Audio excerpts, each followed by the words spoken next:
आइए शुरू करते हैं आज का अपना नया चैप्टर विकर्ण मापनी, जिसे डायगोनल स्केल के नाम से जानते हैं। इससे पहले मैं आपको सिंपल स्केल या प्लेन स्केल के बारे में पढ़ा चुका हूँ। प्लेन स्केल के कई सारे क्वेश्चन मैंने आपको दिया, उसके सॉल्व साथ साथ आप भी प्रैक्टिस किए होंगे। आशा करता हूँ कि आप प्लेन स्केल समझ गए होंगे। जो भी स्टूडेंट प्लेन स्केल बेहतर समझ लिए होंगे उनके लिए डायगोनल कुछ भी नहीं है। डायगोनल समझने के लिए उसका एक सिद्धांत आपको समझना बहुत ही ज़रूरी है। डायगोनल का सिद्धांत जब आप समझ लेंगे तो विकर्ण मापनी की रचना आप बेहतर कर पाएंगे। ये मापनी या स्केल क्यों बनाया जाता है इसके बारे में भी आप जान चुके हैं। कोई बड़ी वस्तु को ड्राइंग शीट पे छोटा करना या बहुत ही छोटी वस्तु को ड्राइंग शीट पे बड़ा करना, या तो वस्तु जैसी है वैसा ही ड्राइंग शीट पे बनाना, ये स्केल का काम होता है। स्केल के माध्यम से एक पैमाना या एक मापनी या एक कह सकते हैं कि एक शेप तैयार कर दिया जाता है, जिसके माध्यम से हम किसी वस्तु का वास्तविक संरचना को जान पाते हैं। तो ये स्केल बनाना बहुत ही आसान है। इन स्केल को बनाने के लिए आपको मैंने 3 बातें मुख्य रूप से बताई थी पिछले वीडियो में, जो कि पहला है मापनी का निरूपक भिन्न, रिप्रेजेंटेटिव फैक्टर ऑफ स्केल, ये बहुत ही ज़रूरी है।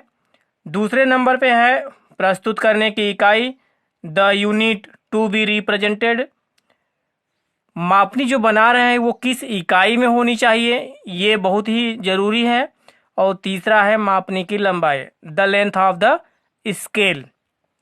ये 3 बातें आप जब तक नहीं सीख पाएंगे, जब तक नहीं फॉलो करेंगे, तब तक आप स्केल की रचना नहीं कर पाएंगे। तो ये तीनों बातों को ध्यान में रखते हुए आप प्लेन स्केल सीखे हैं। सेम इन्हीं तीनों बातों को ध्यान में रखते हुए आप डायगोनल स्केल सीखेंगे। तो आइए शुरू करते हैं डायगोनल स्केल की परिभाषा। डायगोनल स्केल, इस पैमाने पर 3 मापों के चिन्ह अंकित होते हैं, जैसे मीटर, डेसीमीटर और सेंटीमीटर, जिन्हें पहली, दूसरी एवं तीसरी इकाई से प्रदर्शित किया जाता है। इस पैमाने के द्वारा किसी इकाई को उसके 10वें एवं 100वें भाग को दर्शाया जाता है। जैसे मीटर इकाई का 10वां भाग डेसीमीटर है तथा 100वां भाग सेंटीमीटर है। आप इस लाइन से समझ में आ रहा होगा आपको कि मीटर का 10वां भाग डेसीमीटर है और 100वां भाग सेंटीमीटर है। तो ये जो डायगोनल स्केल की रचना आप करेंगे, डायगोनल स्केल पे आप किसी भी वस्तु का 100वां भाग तक की माप को दिखा सकते हैं। तो इस मापनी पर 3 इकाइयां दिखाई जाएंगी। प्लेन स्केल पे आपने देखा था कि 2 इकाइयां दिखाई जा रही थी, या तो फिर मीटर मीटर, मेन डिवीजन पे मीटर तो सब डिवीजन पे मीटर, या तो मेन डिवीजन पे मीटर तो सब डिवीजन पे डेसीमीटर, या तो मेन डिवीजन पे किलोमीटर तो सब डिवीजन पे हेक्टोमीटर। मतलब इस तरह से 2 इकाई आप प्लेन स्केल पे दिखा पाते थे, लेकिन यहाँ पे आप 3 इकाई को साथ में दिखा पाएंगे। एक तो मेन स्केल पे दिखा पाएंगे। मान लीजिए मीटर पे से ही, मीटर के ही एग्जाम्पल से हम लेते हैं आपको।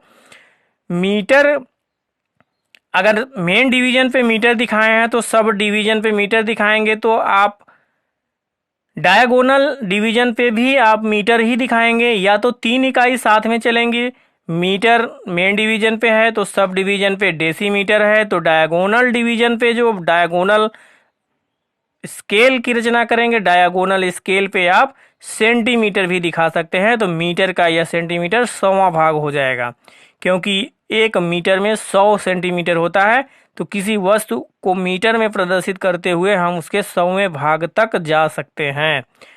तो आप अभी अभी इस परिभाषा को समझ पा रहे हैं कि मीटर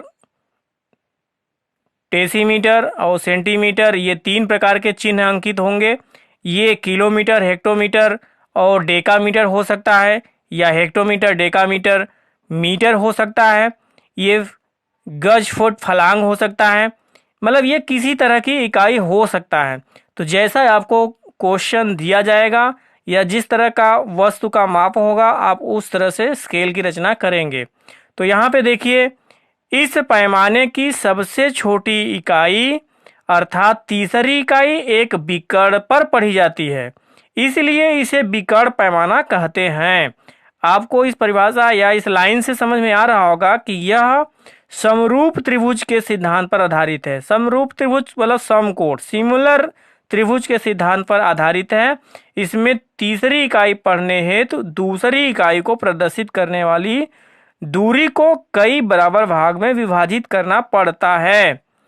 तो आइए बिकड़ के सिद्धांत, बिकड़ पैमाने या डायगोनल स्केल का जो सिद्धांत है, जो प्रिंसिपल है, उसे हम देखते हैं किस प्रकार हम सब डिवीजन को 100वें भाग में बदल सकते हैं। क्योंकि मीटर का 10वां भाग डेसीमीटर और डेसीमीटर का 10वां भाग सेंटीमीटर हो जाएगा। तो प्रिंसिपल ऑफ डायगोनल, बिकड़ मापनी, दी हुई छोटी रेखा को बराबर भागों में विभाजित करने के लिए बिकड़ पर निर्भर करता है। बिकड़ पैमाने का सिद्धांत समरूप त्रिभुज के सिद्धांत पर आधारित होता है। चलिए मान लेते हैं कि AB लंबाई की रेखा को बिकड़ पैमाने का प्रयोग करके 10 बराबर भागों में विभाजित करना है। AB एक रेखा है, मैं आपको एक ड्राइंग के माध्यम से समझाता हूँ। सबसे पहले मैं आपको थोड़ी सा एक स्केल ऐसे ही बना दे रहा हूँ, जो कि मेन डिवीजन और सब डिवीजन इस पे मैं आपको दिखाऊंगा।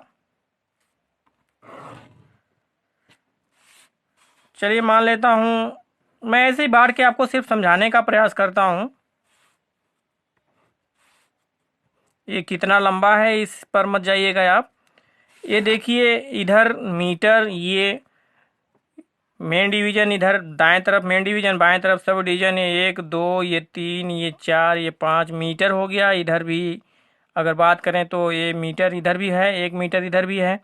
तो main division, sub division.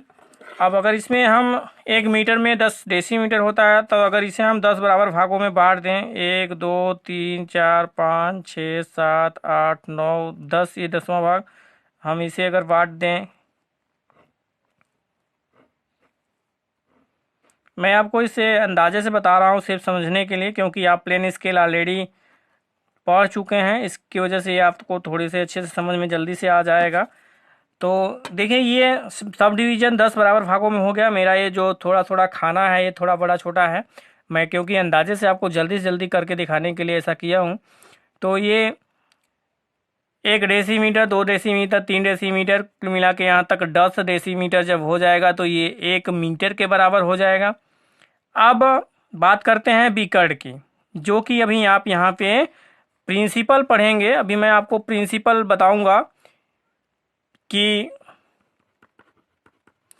Principle of diagonal, ये प्रिंसिपल ऑफ डायगोनल क्या होता है। एक समरूप त्रिभुज जिसको मैं ये यहाँ से 0 से 1, क्योंकि 1 मीटर को हमने 10 बराबर भाग कर दिया है, 10 डेसीमीटर में कन्वर्ट कर दिया है। इन 10 खानों को हम 10-10 और खाने कर दें तो 100 खाने के बराबर हो जाएगा मेन डिवीजन। लेकिन ये संभव नहीं है, क्योंकि देखिए, अगर इसके अंदर 0 से 1 के अंदर, ये 0 से 1 के अंदर अगर हम 10 बराबर भाग करें, 1 2 3 4 5 6 7 8 9 10, अगर ये 10 बराबर भाग कर रहे हैं, तो आपको दिख रहा होगा ये बिल्कुल काला हो जाए। यहाँ दिख रहा होगा ये बिल्कुल काला हो जा रहा है। तो काला होने की दशा में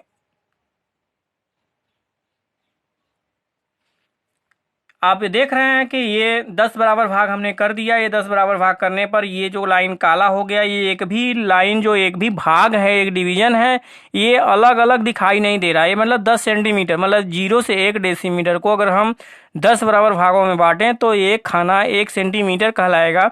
लेकिन ये संभव नहीं है। जैसे 1 से 2 को अगर हम बांटें तो 1 2 3 4 5 6 7 8 9 10, ये पूरा पूरा खाना जो है वो काला हो जाएगा और आपको नज़र ही नहीं आएगा कि इसके अंदर हम सेंटीमीटर में बांट रखे हैं। एक भी खाना सेंटीमीटर में नज़र आपको नहीं आएगा, तो फिर पैमाना आपका क्लियर नहीं होगा। तो इसके लिए क्या करते हैं हम, 0 से 1, जो अभी अभी मैंने आपको बोला था कि एक AB रेखा, AB लंबाई की एक रेखा हम खींचेंगे, तो ये 0 से 1 को मैं यहाँ से आपको जूम करके थोड़ा बड़ा करके दिखा रहा हूँ। तो मान लीजिए कि ये हम इसको जूम कर दे रहे हैं, आपको जूम नहीं करने की जरूरत है, यही तो पढ़ना है कि ये 0 से 1 को हम 10 बराबर भाग में कैसे बांट पाते हैं।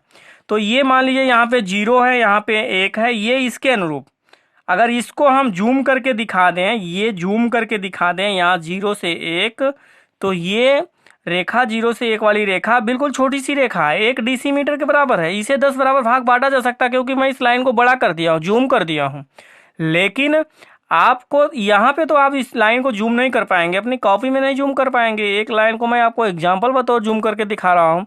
तो इस रेखा को, ये 0A वाली रेखा है, मैं इसका नाम रख दे रहा हूँ, AB रेखा रख दे रहा हूँ। इस AB रेखा को 10 बराबर भाग बांटना है।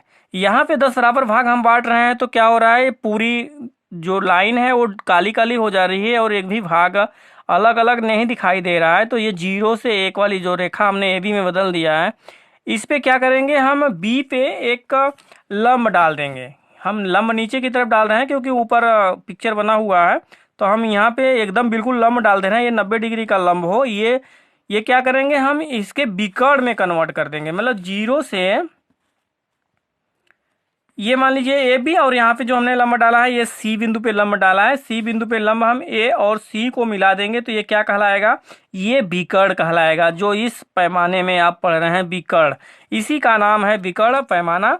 जो कि इस दो भुजाओं पे एक आधार और एक लंब, इन आधार और लंब के दोनों शीर्ष से खींचने वाली एक लाइन विकर्ण कहला रहा है। इस विकर्ण के जरिए हम ये भी रेखा को 10 बराबर भागों में बांट लेंगे। वो कैसे बांट लेंगे आइए देखते हैं।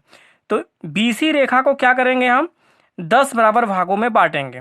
इस BC रेखा को 10 बराबर भाग बांटने के लिए हम क्या करेंगे, न्यून कोण का सहारा लेंगे और उसको 10 बराबर भाग बांट के इसको पैरेलल मिलाएंगे। अन्यथा इस रेखा को नाप लीजिए, ये वाली विधि अपना लेंगे हम। एक B रेखा पे न्यून कोण खींच लेंगे। न्यून कोण खींचने के बाद क्या करेंगे, हम थोड़ा सा चाप ले लेंगे जितनी हमें ज़रूरत हो। 10 बराबर भाग बांटना है तो 10 चाप लगाएंगे। 1, ये 2, ये 3, 4, 5, ये 6, 7, 8, 9, 10, ये 10 हो गया। अभी 10 को हम क्या करेंगे, इसी के पैरेलल पहले सबसे लास्ट वाले बिंदु को हम मिला लेते हैं। आपको रेखा बांटने का विधि आपको पहले से पता है, ये पहला मिला दिया। इसी के सेट स्क्वायर्स पर लगा के हम क्या करेंगे, एक स्केल और लगा लेंगे। चलिए, हमारे पास दूसरा सेट है नहीं, मैं विद्यालय जाके ले नहीं आ पाया हूँ। यहाँ पे सेट स्क्वायर को लगा लेंगे। मान लीजिए सेट स्क्वायर को कहीं भी लगा सकते हैं आप, यहाँ लगा लीजिए। इसी के सहारे ये लग गया, मान लीजिए सेट स्क्वायर। इसके सहारे हम ऐसे आगे बढ़ाएंगे और ये रेखा को हम बांट लिए, पहले वाले बिंदु पे बांट लिए। इस तरह से बांट लेंगे आप। दूसरी को बांट लेंगे, यहाँ बट रही है। तीसरी यहाँ बट रही है। चौथी यहाँ, पांचवी यहाँ, छठी, सातवीं, आठवीं, ये 9वीं और लास्ट 10वीं हो गई।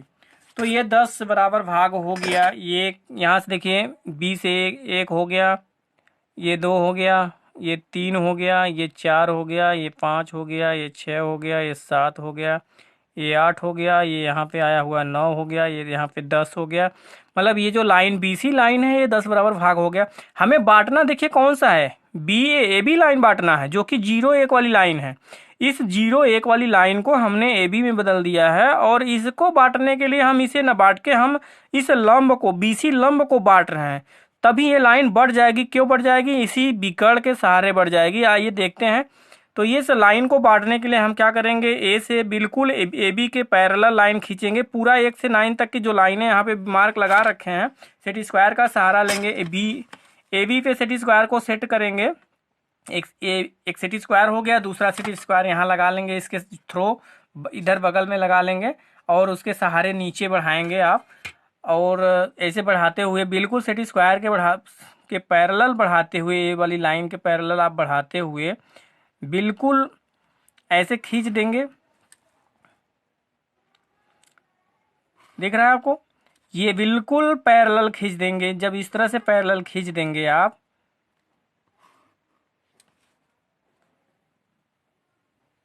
मतलब एबीसी एक त्रिभुज, समरूप त्रिभुज, समकोण त्रिभुज, और इस पे विकर्ण बना के हम क्या करेंगे, 10 बराबर भाग बांटना है, 8 बराबर भाग बांटना है, 6 बराबर भाग बांटना है। तो ये वाली विधि अपना के हम ए बी रेखा को जितने मन चाहे भाग, जितना सवाल में आएगा उतना भाग हम बांट सकते हैं। आप देख रहे हैं, ये हमने ए बी के पैरेलल ढेर सारी लाइनें यहाँ पे आपको दिखा दिया है। अब ये वाली लाइन तो अभी बटी नहीं, ये वाली लाइन बांटने के लिए हम क्या करेंगे, ये जो कटान बिंदु आया है, 1 1 dash, 2 2 dash, 3 3 dash, 4 4 dash, 5 5 dash, 6 6 dash, sorry मैं हिंदी और इंग्लिश दोनों मिक्स करके बोल दे रहा हूँ। आपको जिसमें समझने की ज़रूरत हो समझ सकते हैं। 1 dash, 2 dash, 3 dash, 4 dash, 5 dash, 6 dash, और ये 7 डैश, ये 8 डैश, और ये 9 डैश, ये लास्ट में 10 हो गया। मतलब 10 बराबर भाग बांटे हैं। तो ये जो ए बी रेखा है अभी अभी बटी नहीं है, तो बांटने के लिए क्या करेंगे, हम इस विकर्ण पे जो हॉरिजॉन्टल लाइनें पड़ी हुई हैं, इस हॉरिजॉन्टल लाइन पे जो ये विकर्ण पे जहाँ पे बिंदु टच कर रखा हुआ है, 1 number 2 number 2 3 dash, 4 dash, 5 dash, 6 dash, इससे हम एक लंब खींच के देखते हैं। खींच देंगे तो फिर ए बी वाली जो रेखा है, 0 और 1 वाली रेखा है, बिल्कुल काली काली हो जाएगी। आपको खींचना नहीं है, सिर्फ मैं आपको यहाँ जूम करके दिखाया हूँ कि सिद्ध कर रहा हूँ, जिससे आप समझ पाए कि नहीं वास्तव में ए बी रेखा या 0 1 वाली रेखा 10 बराबर भाग में हो जाएगी। ये आपको दिखाने के लिए क्या करेंगे, हम ए बी पर ये लंब डालेंगे, जैसे बी सी के पैरेलल यहाँ पे लंब डाल दिए। ये 2 से डाल दिए, देखिए ये 2, ये 3 से डाल दिए, जहाँ भी 3 है वहाँ से ये 3, ये यहाँ है 4, ये 4, ये यहाँ पे डाल दिया जाए तो ये 5 बिल्कुल हाफ हो जाएगा। ध्यान से देखिए, ए यहाँ पे हाफ 5 नंबर है, ये हाफ हो जा रहा है, बी इधर हाफ, हाफ इधर हाफ, मतलब ये 1 नंबर 2 नंबर 3 नंबर, ये 4 नंबर, यहाँ 5 नंबर, ये 6 वाली बिंदु, 6 डैश वाली बिंदु को अगर हम यहाँ मिला दें तो ये 6 हो जाएगा। यहाँ से मिला दें तो ये 7, ये 8, और यहाँ से मिला दिए तो ये 9, और ये लास्ट 10, मतलब ये 6, ये 7, ये 8, ये 9, और ये लास्ट 10। मतलब ये जो 0 से 1, अगर इसे 0 मान लें, इसे हम 1 मान लें, जो यहाँ पे लिखा हुआ 0 1 या 1 से 2, तो ये सिर्फ एक ऐसी एक विकर्ण खींच देने से हमारी जो ये 0 1 वाली लाइन है, ए बी वाली जो लाइन है, ये क्या हुई, 10 बराबर भाग में हो गई। लेकिन ये जो लाइनें हमने अभी 4 4 डैश, 5 5 डैश, या 6 6 डैश, या 7 7 डैश, या 8 8 डैश मैंने खींच रखा है, ये लाइनें आप खींच देंगे तो इस तरह से काला हो जाएगा। तो आपको ये काला नहीं करना है, आपको सिर्फ ये विकर्ण खींच देना है और ये हॉरिजॉन्टल लाइन खींच देना है। इस विकर्ण और हॉरिजॉन्टल लाइन के थ्रू आप इस रेखा को 10 बराबर भाग बांट दिए हैं। ये पैमाना यही कह रहा है। तो ये 0 से 1 को 10 बराबर भाग में बांटने के लिए क्या करेंगे आप, ये जो इतना बड़ा सा आयत दिख रहा है आपको 0 1, अगर यहाँ 0 और 1 लिख दिया जाए तो 0 से 1 को मिला दिया जाए, इस तरह से 0 और 1 को मिला दिया जाए तो आप देख सकते हैं कि ये 0 1 और 0 1 के बीच में जो मैंने एक लाइन खींच रखा है, ये विकर्ण लाइन है। आप विकर्ण समझ रहे होंगे, विकर्ण कैसे खींचा जाता है। अगर एक वर्ग या एक आयत दोनों को ऐसे चीरते हुए रेखा खींच दिया जाए तो ये विकर्ण कहलाता है, या एक त्रिभुज के दो लंब और आधार, इन दोनों लंब और आधार को मिलाने वाली ये रेखा विकर्ण कहलाती है। आप समझे होंगे, मैथ में जानते हैं, पढ़े भी हैं। तो इस 0 और 1 रेखा को में हमने विकर्ण खींच दिया। 1 और 2 वाली रेखा में अगर हम विकर्ण मार दें तो सिर्फ ये विकर्ण मार देने से आप 0 से 1 या 1 से 2 या 2 से 3 वाली भाग को 10 बराबर भाग में नहीं बांट पाएंगे। इसको बांटने के लिए क्या करेंगे, ये बीसी जो लंब है, ये बीसी लंब आपके लिए बहुत ही इंपॉर्टेंट है। तो ये यहाँ पे अगर इसे बी मान लिया जाए, अगर इसे सी मान लिया जाए थोड़ी देर के लिए, तो बी और सी को हम क्या करेंगे, जैसे हमने ये 10 बराबर भाग बांटे हैं, इसे यहाँ पे बी से सी को न्यून कोण अगर हम बांट के 10 बराबर भाग बांट दें तो ये 10वें भाग को इस तरह से, तो ये जो लंब है बीसी जो लंब है यहाँ बीसी के माध्यम से आपने देखा है, इस लंब के माध्यम से ये 10 बराबर भाग बढ़ जाएगा। ये लाइन, ये लंबी लाइन जो ऊंची आप खींचते हैं मापनी तैयार करने के लिए, इसे 10 बराबर भाग बांटना है। और 10 बराबर भाग बांटने के लिए क्या करेंगे, आप न्यून कोण का सहारा ले सकते हैं, या तो इसको एग्जैक्ट नाप का मतलब 3-3 mm या 2-2 mm की ऊंचाई के लिए 10 बराबर भाग करना है तो 10 दूना 20 mm ले सकते हैं। 30 अगर छोटा आपको लग रहा है, खाना कम लग रहा है, तो आप 3 mm ले सकते हैं। 3 दहा में 30 मतलब 3 सेंटीमीटर ऊंचाई वाला आप आयत तैयार कर लीजिए, स्केल तैयार कर लीजिए, आपको भाग ये बांटने में आसानी हो जाएगी। तो यहाँ अगर मान लीजिए ये 1 बांट दिए, ये 2 बांट दिए, ये 3 बांट दिए, 4 5 6 7 8 9, ये लास्ट 10 हो गया। तो इस तरह से हम क्या करेंगे, सब डिवीजन को हॉरिजॉन्टल लाइन में कन्वर्ट कर देंगे। अब चाहे तो आप ये सिर्फ सब डिवीजन को हॉरिजॉन्टल लाइन में कन्वर्ट करिए, या इस पूरे स्केल को हॉरिजॉन्टल लाइन में कन्वर्ट कर दीजिए, आपके ऊपर निर्भर करता है। अगर इस पूरे स्केल को ही हॉरिजॉन्टल लाइन में कन्वर्ट कर देंगे तो आपके लिए और अच्छी बात हो जाएगी और आसान हो जाएगा।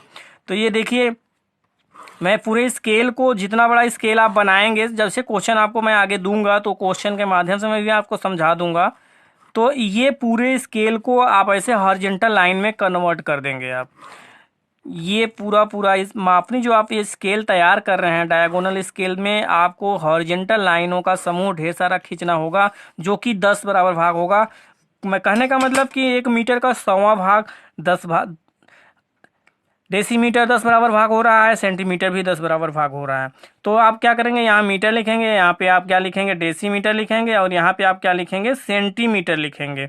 तो ये मीटर का 100वां भाग ये डायगोनल के सहारे, जो ये सारे ढेर सारे डायगोनल अभी खींचना बाकी है, ये ढेर सारे डायगोनल पूरे खाने में, देखिए अगर इसमें 10 बराबर भाग करें, हर खाने में 10 बराबर भाग करेंगे तो काला हो जाएगा, लेकिन सिर्फ एक विकर्ण, एक डायगोनल खींचा जाए तो फिर ये काला नहीं होगा।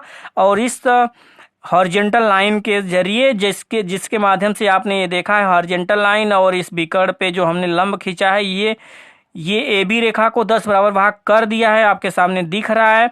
सेम यही प्रक्रिया, ये छोटी सी लाइनें जो हैं ये 10 बराबर भाग इस विकर्ण के सहारे हो जाएंगी। इसके माध्यम से हम किसी भी वस्तु का 100वां भाग नाप सकते हैं। तो इस वीडियो में इतना ही, क्योंकि इस वीडियो में आपको मैं सिर्फ परिभाषा और विकर्ण पैमाने का सिद्धांत ही पढ़ा पा रहा हूँ, क्योंकि ये वीडियो थोड़ा लंबा हो जाएगा। तो मैं आपको इसको और बेहतर समझाने के लिए एक क्वेश्चन दूंगा। क्वेश्चन बिल्कुल प्लेन स्केल की तरह से सॉल्व करिए, और जैसा कि मैं ये आपको पिक्चर बना के दिखाया हूँ, ऐसा ही सेम पिक्चर बनाइए, इसमें विकर्ण डालिए, विकर्ण पे आप मतलब सारे हॉरिजॉन्टल लाइन खींचिए, और इस पे अगर कुछ मापनी दर्शाने के लिए, शो कराने के लिए दिया जाए तो उसको शो भी करा सकते हैं। एक सवाल मैं आपको दे रहा हूँ, इस सवाल के माध्यम से इसको सॉल्व करिए, और उसके बाद स्केल का रचना करिए। अगर उसके बाद भी दिक्कत आ रही है तो इसका सॉल्व मैं आपको अगले वीडियो में भेजूंगा। तब तक के लिए वीडियो देखने के लिए धन्यवाद। थैंक यू, नमस्कार।